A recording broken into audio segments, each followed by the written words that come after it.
Hi folks, I'm Kevin Davis, chef of the Canyon River Grill, and today we're here with Austin Allred from Royal Ranch Beef.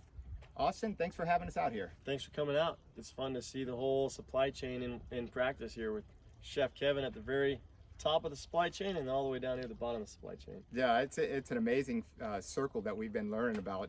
And we could just dive right into that. I mean, we've been getting a hell of a lot of compliments on our beef, and I can only tell because we started off selling a little bit of ribeye, and then weeks later we're selling a lot of ribeye, and then a week later it's like ribeye, and so I know the people are liking it. In fact, I commonly hear that's the best piece of beef I've ever had, and that's exactly what I want to hear.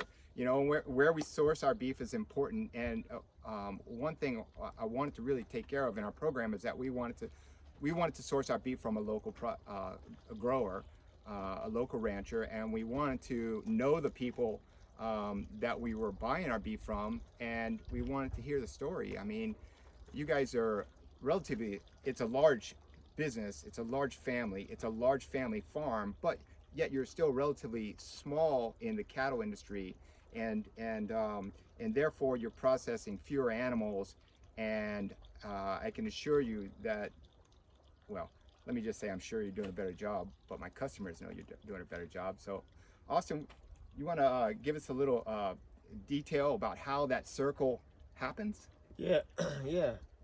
The balance is critical. Like you said, we have a lot going on. We're growing a lot of different products here with the vegetables and the fruit, and then we got some dairy, and then the beef.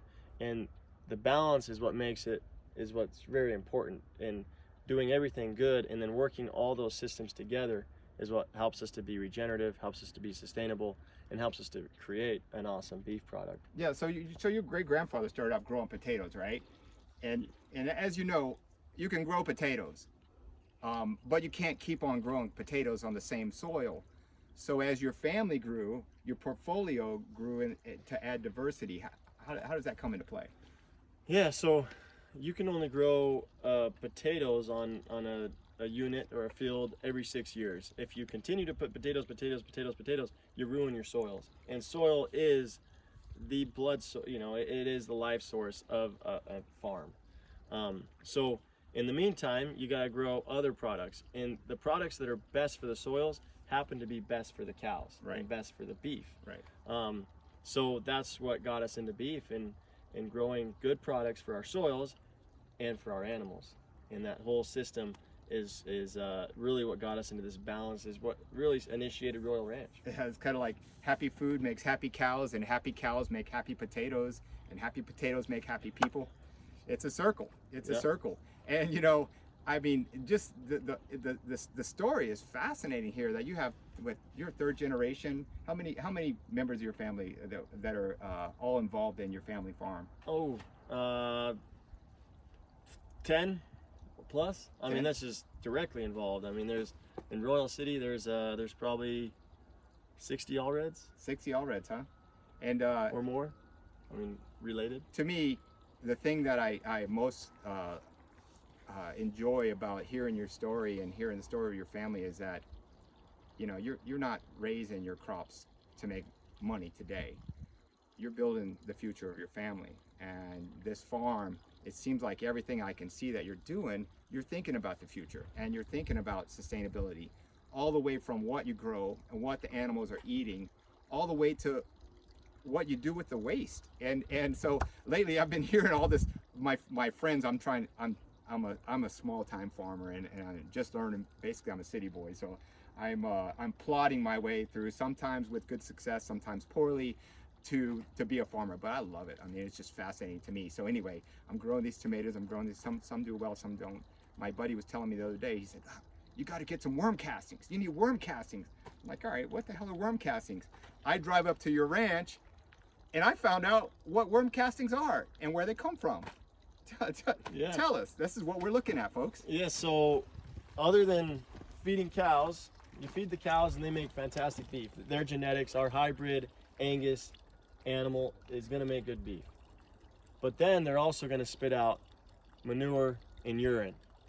And the manure and urine is also very valuable to our farm. But you have to separate that from your water that you regenerate, That's right. We got to process that correctly. So that's what this is. This is a worm farm, a worm filter.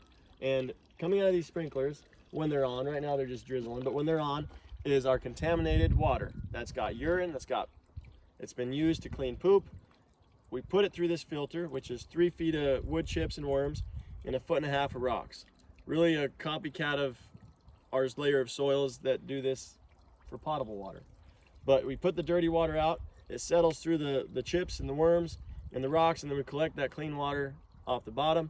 We use it back in our system, we irrigate with it, and then we're left over with the worms digest all those wood chips, all the nutrients that are in the water, and we're left with worm castings. And there you have it, folks, right there. Harvest it out. Here's the worm poop. Farmer Gold. This is Farmer Gold.